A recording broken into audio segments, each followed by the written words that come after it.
ایک آیت آپ کے لیے ہم سب کے لیے تلاوت کی گئی ہے، اور اس میں ایک شخصیت کا بیان ہم نے سنا، اور اس کو اس میں 2 نام دیے گئے۔ کتنے نام جی؟ ایک ہی آیت میں ایک ہی شخصیت، لیکن نام ہے اس کے 2۔ کون کون سا جی؟ پہلا نام کون سا ہے؟ گناہ کا شخص۔ کون سا جی؟ گناہ کا شخص۔ اور دوسرا ہلاکت کا فرزند۔ یہ کون ہے؟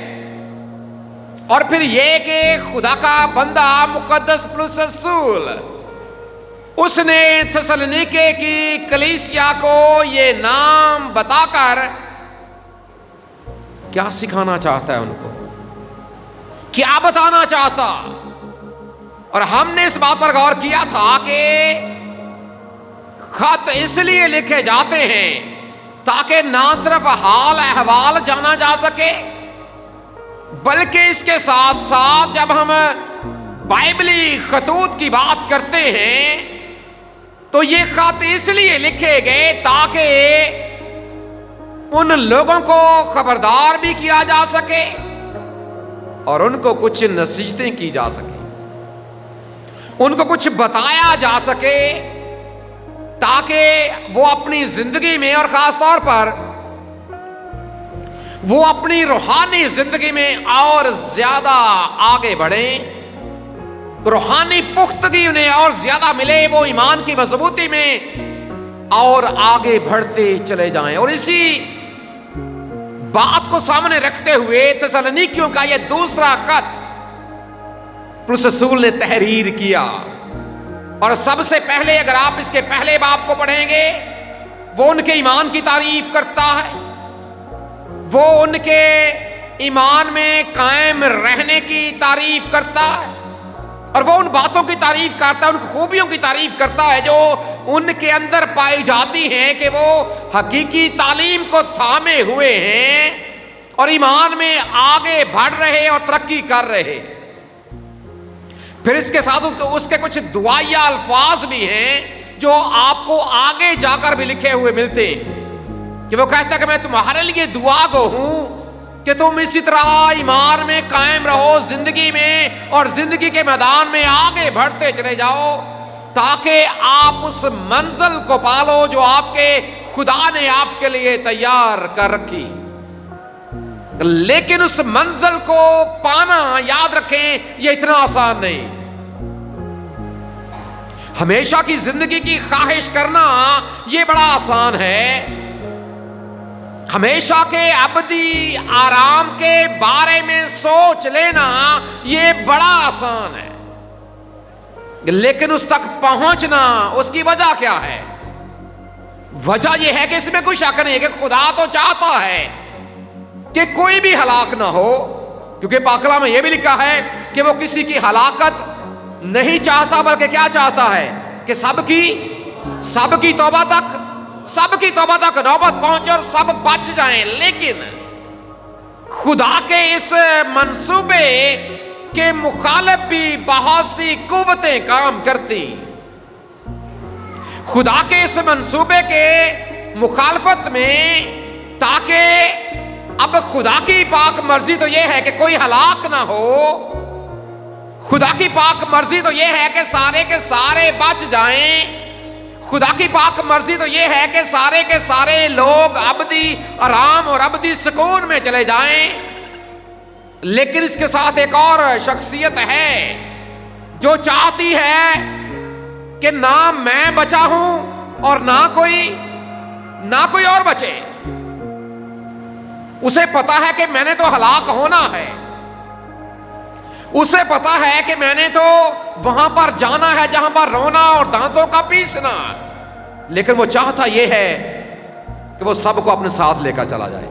خدا کی مرضی یہ ہے کوئی ہلاک نہ ہو، اور آپ کو پتا ہے کہ اسی لیے خدا نے اپنے اکلوتے بیٹے کو بھی زمین کے اوپر بھیجا، تاکہ اس کی قربانی کی بدولت لوگ اس کے اوپر ایمان لے کر آئیں اور بچ جائیں، ہلاک نہ ہوں۔ لیکن اس منصوبے کا جو سب سے بڑا مخالف، جس کو یہاں پر 2 نام دیے گئے،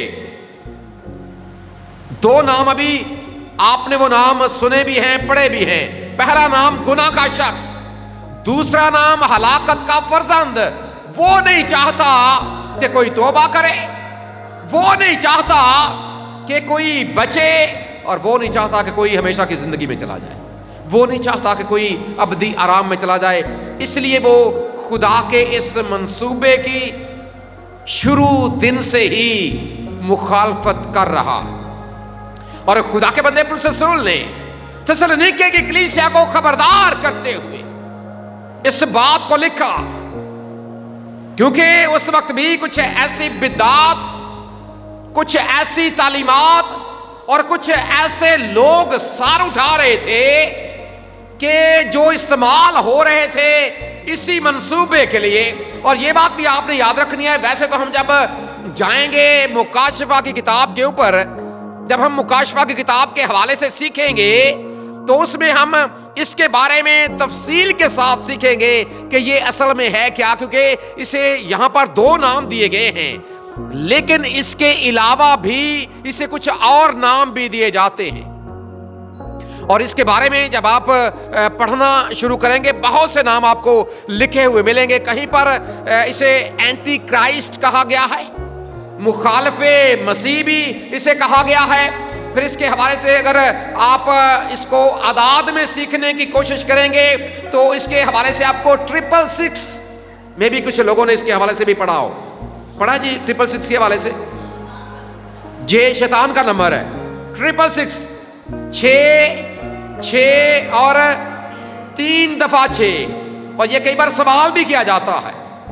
صرف اسی بات کو لے کر ہم آگے جب مکاشفہ میں جائیں گے، کیونکہ اس میں بھی اس کا ذکر ہے، ہم پھر اس کے سارے ناموں پر بھی غور کریں گے. لیکن آج تھوڑی دیر کے لیے اس بات پر غور کریں گے کہ جب خدا چاہتا ہے کہ سب بچیں، یہ چاہتا ہے کہ کوئی نہ بچے، تو خدا کے بندے پولس رسول نے اس وقت تھسلونیکیوں کی کلیسیا کے نام یہ خط لکھا تاکہ وہ بچ جائیں. اور یہ بات یاد رکھیں، کئی بار اس کے بارے میں یہ بھی کہا جاتا، یہاں پر کہا تو گیا ہے کہ یہ ایک شخص ہے، لیکن ضروری نہیں ہے کہ یہ ایک شخص ہی ہو. یہاں پر لکھا گیا اس کے بارے میں کہ وہ ہلاکت کا فرزند اور ایک شخص ہے، ایک شخصیت ہے، لیکن یہ ضروری نہیں ہے، کیونکہ مختلف شخصیات کے ساتھ اس کو جوڑا جاتا. کئی بار یہ کہا جاتا ہے کہ یہ ایک بہت بڑی سیاسی شخصیت ہے. کئی بار چونکہ یہ مسیح کی مخالفت میں کام کرتا ہے، اور کئی بار اسے جوڑا جاتا ہے مسیحیت کی تاریخ میں مسیحیت کے سب سے بڑے دشمن نیرو، جو ایک رومی شہنشاہ تھا جس نے بڑا ظلم ڈھایا تھا مسیحیوں کے اوپر. کئی بار اسے اس کے ساتھ بھی جوڑا جاتا ہے، کئی بار اسے کسی بڑی سیاسی شخصیت کے ساتھ جوڑ دیا جاتا ہے، کئی بار اسے کسی شہنشاہ کے ساتھ جوڑ دیا جاتا ہے، کئی بار یاد رکھیں اسے کسی بہت بڑی مذہبی شخصیت کے ساتھ بھی جوڑا جاتا. اور کئی بار اس کے بارے میں کہا جاتا ہے کہ یہ کوئی شخصیت نہیں ہے بلکہ یہ ایک سسٹم کا نام ہے. جس طرح خدا کا ایک نظام کام کر رہا ہے، یہ بالکل ایسے ہی ایک نظام اور ایک سسٹم ہے جو خدا کے نظام کے خلاف کام کر رہا. کسی بھی طور سے ہو، اصل بات یہ ہے کہ اس سے بچنا کیسے ہے.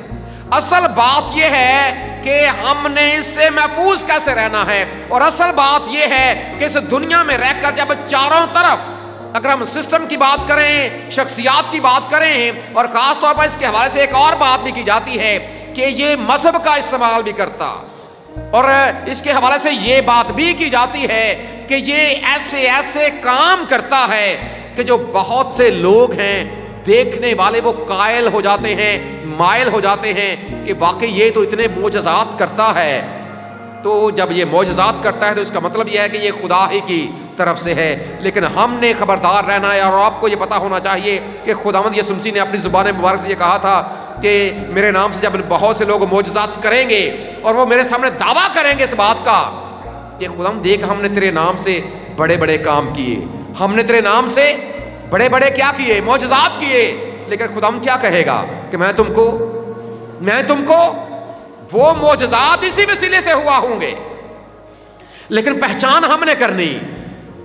اس وقت یہ خبردار کیا گیا تھسلونیکے کی کلیسیا کو اور آج موجودہ زمانے کی کلیسیا کے سامنے بھی یہی چیلنج درپیش ہے، کیونکہ آج جتنی زیادہ ترقی ہو چکی ہے دنیا میں، اس کے ساتھ یہ ترقی بھی اپنے عروج پر ہے، یہ معاملات بھی اپنے عروج پر ہیں، اس شخصیت کا کام بھی اپنے عروج پر ہے، کیونکہ یہ پہلے دن ہی سے لے کر، اس دنیا کے آغاز ہی سے لے کر یہ اپنا کام کر رہا ہے، کیونکہ وہ چاہتا ہے کہ میں نے تو ہلاک ہونا ہے لیکن کوئی بھی کیوں بچے۔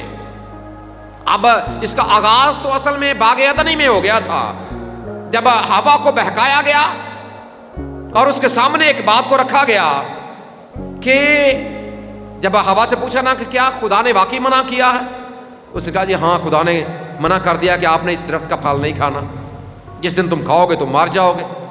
لیکن آگے سے پتہ ہے ابلیس نے جواب کیا دیا تھا سانپ کے ذریعے سے، تم ہرگز نہ مرو گے، بلکہ کیا ہوگا، تمہاری آنکھیں کھل جائیں گی اور تم خدا کی مانند بن جاؤ گے، تم خدا کی۔ اور آپ کو یہ پتا ہے کہ پہلے اس نے خدا کی مانند بننے کی کوشش کی، جس نے یہ آفر دی کہ تم خدا کی مانند بن جاؤ گے، سب سے پہلے اس نے خدا کی مانند بننے کی کوشش کی، جس کا نام لوسیفر اور جسے پھر ابلیس اور شیطان کا نام دیا گیا۔ اگر آپ اس کے بارے میں پڑھنا چاہیں، یسایا کی کتاب کا 14واں باب اس کی 14ویں ہے، وہاں پر اس کے بارے میں لکھا گیا ہے کہ تو نے تو اپنے دل میں سوچا کہ میں اپنے تخت کو خدا کے تخت کے برابر لے کر چلا جاؤں۔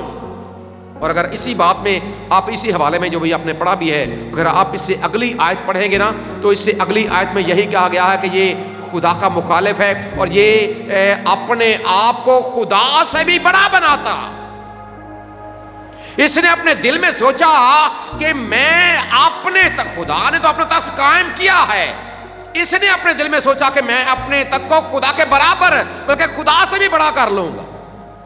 اور وہ اس وقت سے لے کر اسی چکر میں ہے، اسے پتا تھا کہ خدا نے ایک خاص مقصد کے ساتھ آدم اور حوا تخلیق کیے ہیں، اسے پتا تھا کہ خدا نے انہیں اپنی شبیہ اور اپنی صورت دے کر اشرف المخلوقات بنایا ہے تاکہ وہ اس کی خوبیوں کو ظاہر کریں، لیکن اس نے خدا کے منصوبے کی مخالفت کی اور حوا کو بہکا لیا کہ تم خدا کی مانند بن جاؤ گے، حالانکہ اسے پتا تھا کہ میں نے خدا کی مانند بننے کی کوشش کی اور مجھے گرا دیا گیا ہے، اسے یہ بھی پتا ہے کہ میرا انجام کیا ہے، لیکن وہ خدا کے منصوبے کی مخالفت، اور یہاں پر اس کے بارے میں یہی آگے لکھا گیا کہ وہ مخالفت کرتا، اس کا سب سے بڑا کام یہی ہے، اسے جو ایک ٹائٹل دیا گیا کہ اینٹی کرائسٹ، مخالف مسیح، یعنی کہ وہ مخالفت کرتا ہے خدا کی، خدا کے لوگوں کی، خدا کے منصوبے کی اور خدا کی ان باتوں کی جو اس نے اپنے پاک کلام میں اپنے لوگوں کی رہنمائی کے لیے لکھی ہیں، وہ ہمیشہ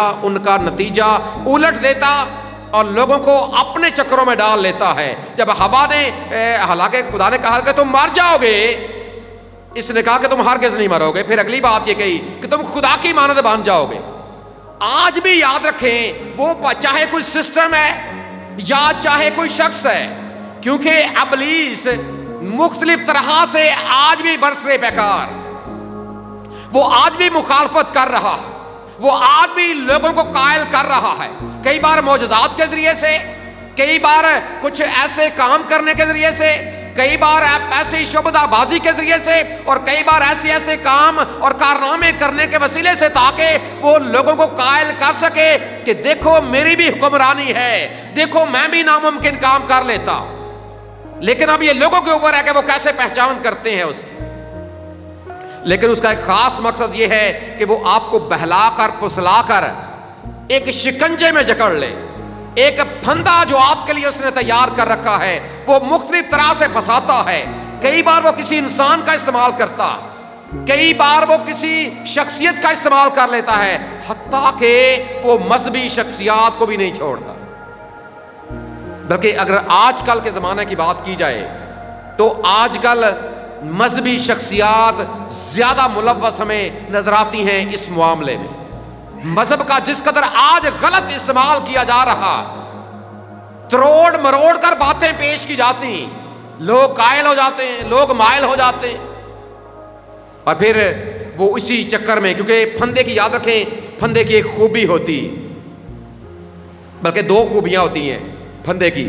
ایک تو یہ کہ پھندا جو نظر نہ آئے لیکن جو اس کے اوپر چارہ لگا ہوا ہوتا ہے وہ بڑا نمایاں ہوتا ہے.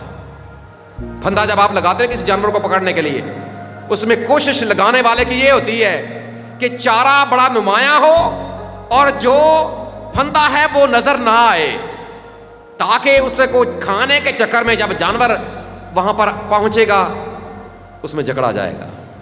اور اس جو گناہ کا شخص ہے اس نے بھی بالکل گناہ میں انسان کو گرانے کے لیے یہی پھندا لگا رکھا.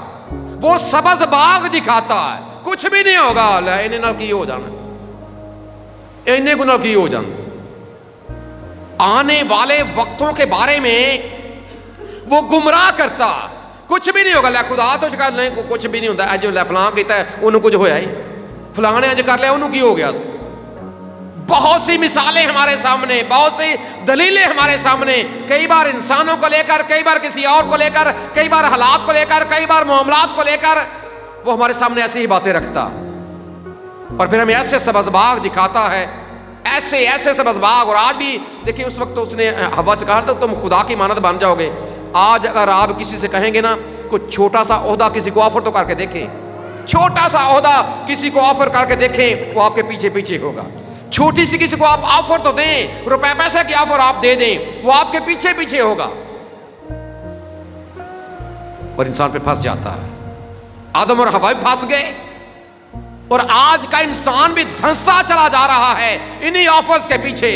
اسے یہ معلوم نہیں ہے کہ وہ اصل میں گناہ کی دلدل میں، کیونکہ ایک بار آپ نے قدم اٹھا لیا تو پھر وہ آپ کے لیے حالات ایسے پیدا کر دیتا ہے کہ آپ اس میں سے نکلنے کی بجائے آپ مزید دلدل میں. اور دلدل کی یاد رکھیں ایک خوبی ہوتی ہے، آپ جتنے اس میں ہاتھ پاؤں مارتے ہیں آپ زیادہ اس میں دھنستے چلے جاتے ہیں. کبھی آپ نے دلدل دیکھی ہو، ٹیلی ویژن پر دیکھی ہو، کسی ڈرامے میں یا کسی فلم میں دیکھی ہو. دلدل کیا ہوتی ہے؟ جب کوئی اس میں پھنستا ہے ہاتھ پاؤں ماریں گے نا آپ مزید اس کے اندر دھنستے چلے جائیں گے. یہی گناہ کی حالت ہے. اور یہ گناہ کے شخص کی خوبی کہ وہ آج بھی مختلف چیزوں کا استعمال کر کے انسان کو گناہوں کی دلدل میں اتنا نیچے لے کر چلا جانا چاہتا ہے کہ وہ اس لائق ہی نہ رہے کہ وہ بچ جائے. ہم نے خبردار رہنا. وہ خود تو ہلاکت کا فرزند ہے اور وہ چاہتا ہے کہ آج بھی لوگ، وہ نہ صرف اور وہ خاص طور پر ایمانداروں کے پیچھے کہ جن کے اندر کچھ ایمان ہے وہ ان کے بھی پیچھے شیر ببر کی طرح وہ دھاڑتا پھرتا ہے کہ ہم میں سے کس کو پھاڑ کھائے. ہم نے خبردار رہنا ہے. ہم نے اس کی چکنی چپڑی باتوں میں نہیں آنا. چکنی چپڑی باتیں سمجھتے ہیں جی؟ چکنی چپڑی باتیں، چوپڑیاں تے نالے، دو چوپڑیاں تے نالے اور ایسی باتیں دل لبھانے والی باتیں. انسان کا سارا کچھ یہی. انسان پھر جو کئی بار جو بچے ہیں وہ والدین کو دشمن سمجھنا شروع کر دیتے ہیں. کئی بار وہ اپنے پاسبانوں کو دشمن سمجھنا شروع کر دیتے ہیں. کئی بار وہ اپنے گھر والوں کو، اپنے بڑوں کو دشمن سمجھنا شروع کر دیتے ہیں. وہ تو سامنے گل دستا ہی نہیں، اچھا اے گل ہے. اور انسان پھر ایسا پھنستا ہے اور پھر اس کے لیے وہ محاورہ اس کے اوپر فٹ آتا ہے کہ اب پچھتائے کیا ہو. تو جب چڑیاں چگ گئی، سمجھ اس وقت آتی ہے جب شکنجا گلے میں پھنس جاتا. پولیس رسول نے اس وقت خبردار کیا ان لوگوں کو کہ آپ نے بچنا ہے گناہ کے شخص سے، آپ نے بچنا ہے ہلاکت کے فرزند سے. اور اس کے لیے جب آپ اس کو انگلش ورژن میں جا کر پڑھیں گے تو اس کے لیے جو لفظ استعمال ہوا ہے وہ ہے لا لیسنس.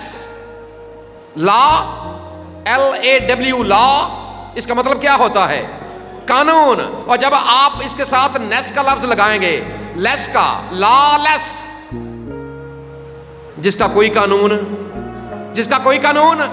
یاد رکھیں خدا نے آپ کو قانون دیا، ایک قاعدہ اور ایک قانون دیا ہے اور وہ ہے اس کا زندہ پاک کلام کہ آپ نے اپنی زندگی میں میرے کلام کی روشنی میں آگے بڑھنا.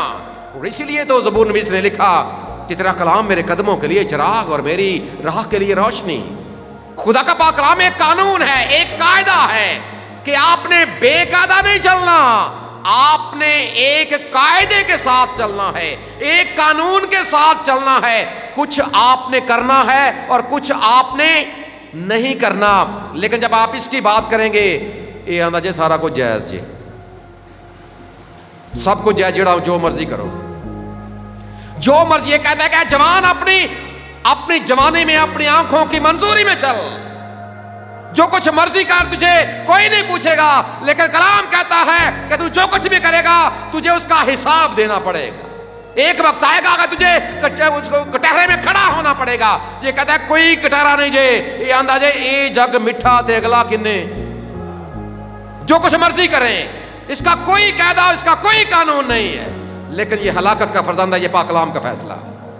یہ آپ کو بساتا ہے، یہ پاک کلام کا فیصلہ کہ آپ نے اس کے چنگل میں نہیں پھنسنا. پولس رسول نے خبردار کیا تھسلونیکے کی کلیسیا کو. اگر آپ اس کے پہلے لفظ پڑھیں گے تو وہاں پر لکھا ہے کہ یہ پولس کی طرف سے، تیموتھیوس کی طرف سے، سلوانس کی طرف سے ان ایمانداروں کے نام جو تھسلونیکے میں آباد ہیں، جو تھسلونیکے میں رہتے ہیں، جو اہل تھسلونیکے ہیں. لیکن آج یہی بات علی پر چٹھا کے ایمانداروں کے لیے، علی پر چٹھا کے لوگوں کے لیے، سارے گھر گھرانوں کے لیے، اور خاص طور پر ان کے لیے جتنے اس وقت خدا کے گھر میں موجود ہیں. پاک کلام آج آپ سے مخاطب ہے. خدا کا بندہ پولس رسول آج انہی الفاظ کو لے کر آپ تک بھی پہنچا ہے کہ آپ بھی خبردار رہیں گناہ کے شخص سے، خبردار رہیں ہلاکت کے فرزند سے. کہیں ایسا نہ ہو کہ وہ آپ کو بھی سبز باغ دکھا کر آپ کو بھی ہلاکت کا فرزند نہ بنا دے. خبردار رہیں ایسے دینی لوگوں سے بھی، کیونکہ آج دین کا استعمال زیادہ ہو رہا. آج مذہبی لوگ زیادہ اس معاملے میں ملوث ہیں، لیکن آپ نے خبردار رہنا ہے. اور پاک کلام میں لکھا ہے، خدا یسوع مسیح کی زبان مبارک کے الفاظ ہیں کہ درخت اپنے پھلوں سے پہچانا جاتا ہے. لیکن مجھے افسوس کے ساتھ یہ کہنا پڑتا ہے کہ ہم ایسے لوگوں کے بھی پیچھے ہیں جن کے بارے میں، جن کے پتا ہے کہ ان کے اوپر کڑوا پھل ہے، پھر بھی ہم ان کے پیچھے ہیں، پھر بھی ہمارے ان کے ساتھ تعلق، جانتے ہوئے بوجھتے ہوئے بھی. یہ پاک کلام کی آیت ہمارے اوپر صادق آتی ہے کہ دیکھتے ہوئے نہیں دیکھتے اور سنتے ہوئے. جب پتا بھی ہے کہ یہ ہمارے مخالف ہے، ہماری کلیسیا کے مخالف ہے، لے ڈوبنا چاہتا ہے، تو بھی ہمارا تعلق قائم ہے، تو بھی ہم اس کی عزت کرتے ہیں، اس کا احترام کرتے ہیں. پھر کون ذمہ دار ہے؟ کیا میں اور آپ ذمہ دار نہیں ہیں؟ ضرور سوچنا ہے ہم نے. یہ جو اس کے پاس اختیار ہے استعمال کرتا ہے لوگوں کو، لیکن ہم نے خبردار رہنا ہے. ہم نے اپنے آپ کو محفوظ رکھنا ہے، شخصی طور پر بھی محفوظ رکھنا ہے، اپنے آپ کو خاندانی طور پر بھی محفوظ رکھنا ہے، اپنے آپ کو کلیسیائی طور پر بھی. اور اس کا ایک حل، جو بہترین حل ہے، وہ یہ کہ میں نے تیرے کلام کو اپنے دل میں رکھ لیا ہے تاکہ تیرے خلاف گناہ نہ کروں. پاک کلام کو سنتے رہیں. اسی پاک کلام کی بدولت آپ کے اندر ایمان پیدا ہوگا. اور یہاں پر وہ کہتا ہے میں تمہارے لیے دعا گو ہوں کہ کوئی تمہیں تمہارے ایمان سے ہٹانے نہ پائے. ایمان کی مضبوطی، روحانی آسودگی. یاد رکھیں کئی بار ہوتا کیا ہے، آج کل جو ٹرینڈ ایک چل پڑا ہے کہ چھڈو اپنے چرچ نو، اتھے کی پیاج اسی تھوڑے گھر آ جا کر. یہ جو گھر والا معاملہ ہے نا. اور یاد رکھیں میرا یہ تجزیہ، میں اپنے 15 سالہ تجربے کی بات آپ کے سامنے رکھنا چاہتا ہوں. جو بھی شخص آپ کو اپنے ذاتی مقامی چرچ سے دور کرتا ہے وہ آپ کا سب سے بڑا مخالف. جو آپ کو اپنے مقامی چرچ کے خلاف کرتا ہے وہ آپ کا سب سے بڑا مخالف ہے. آپ کی شان ہے، یاد رکھیں، اگر ہم علی پر چٹھا کی بات کریں، یہ آپ کی شان ہے، یہ آپ کی آن ہے. آپ نے اسے خدا کے نام سے قائم کیا. خبردار رہیں ایسے لوگوں سے. اور آپ نے جو خدا کا گھر آپ نے بنایا ہے، آپ اس کے ساتھ وفادار رہیں، تبھی جا کر آپ وفادار. اور یہ وفاداری اس صورت میں ہوگی جب واقعی آپ خالص کلام کے سننے والے، جب واقعی پاک کلام آپ کے دلوں کے اندر رہے گا. بس ایمان سننے سے پیدا ہوتا ہے، اور سننا مسیح کے کلام سے. اور پھر یہ تو اس کا کتابی کلام ہے. اس سے بھی بڑھ کر ایک اور بات ہے کہ جو اس کا مجسم کلام ہے وہ اس کا اکلوتا بیٹا یسوع مسیح ہے. ایمان کے بانی اور کامل کرنے والے خداوند یسوع مسیح کو ایسے لوگوں سے نظریں ہٹائیں، ایسے ہلاکت کے فرزندوں سے نظریں ہٹائیں، ایسے گناہ سے آلودہ اشخاص سے نظریں ہٹائیں، اور اپنی نگاہیں اس کے اپنے خدا کے اکلوتے بیٹے خداوند یسوع مسیح جو اس کا مجسم کلام ہے اس کی جانب لگائیں. اور یہ جاری رہنے والا عمل ہے. تکتے رہیں، پھر نہ ادھر دیکھیں نہ ادھر دیکھیں. آپ کے دل کے اندر خدا کا کتابی کلام اور آپ کی نگاہوں کے سامنے اس کا جب مجسم کلام رہے گا تو کوئی بھی ابلیس، کوئی بھی شیطان آپ کا کچھ بگاڑنے نہیں پائے گا۔ لیکن شرط یہی ہے، جب آپ اس کو اپنے سامنے رکھیں گے، اور رسول نے اس کے لیے دعا بھی کی کہ آپ بھی دعا کریں، اور آج ہم بھی نہ صرف اپنے آپ کے لیے دعا کریں، ایک دوسرے کے لیے بھی دعا کریں کہ اے خدا تو ہمیں یہ فضل بخش دے کہ ہم تیرے وفادار رہیں، کسی انسان کے وفادار نہیں، ہم تیرے وفادار رہیں، کیونکہ خدا یسوع مسیح کی زبان مبارک کے الفاظ ہیں کہ جان دینے تک وفادار رہ تو میں تجھے زندگی کا اس زندگی کے تاج کو پانے کے لیے اس مخالفت، کیونکہ وہ چاہتا ہے کہ آپ ہلاک ہوں لیکن ہم نے ہلاک نہیں ہونا، اس کے لیے ضرور ہے اپنے آپ کو ہم خدا کی سپردگی میں دے دے۔ ٹھیک ہے ہم انسان ہیں، ہم کمزور ہیں، شخصی ہمارے ہم سے گناہ بھی ہو جاتے ہیں، لیکن جب آپ اپنے آپ کو خدا کے سامنے رکھیں گے تو پھر آپ کے لیے زبور کا ایک مصرع ہے 32ویں زبور کا کہ وہ دھن جس دے بخشے گئے، لیکن شرط یہ ہے کہ آپ مانیں، شرط یہ ہے قبول کریں۔ اور اس سے پہلے اگر آپ اسی چنگل میں ہیں یا آپ کے سامنے کوئی ایسی بات آتی ہے، خدا را ایسے لوگوں سے تعلق چھوڑ کر، ایسے مخالف مسیح سے تعلق چھوڑ کر، ایسے گناہ کے شخص سے تعلق چھوڑ کر اپنا ناطہ اپنے خدا کے ساتھ جوڑیں، اپنے نجات دہندے خداوند یسوع مسیح کے ساتھ جوڑیں، پھر جا کر آپ ہمیشہ کی زندگی کے وارث بھی بنیں گے، وگرنہ یہ ہلاکت کا فرزند آپ کو بھی وہاں پر لے کر چلا جائے گا جہاں پر رونا اور دانتوں کا پیسنا ہے۔ ہمارا خدا ہمیں یہ فضل بخشے کہ ہم ہمیشہ ایمان کے بانی اور کامل کرنے والے خداوند یسوع مسیح کو تکتے ہوئے اپنی زندگی میں آگے بڑھیں، تاکہ جان دن تک وفادار رہ کر ہم ہمیشہ کی زندگی کے وارث بن جائیں۔ ہمارا خدا ہمیں ایسا ہی کرنے کا فضل عطا کرے، آمین۔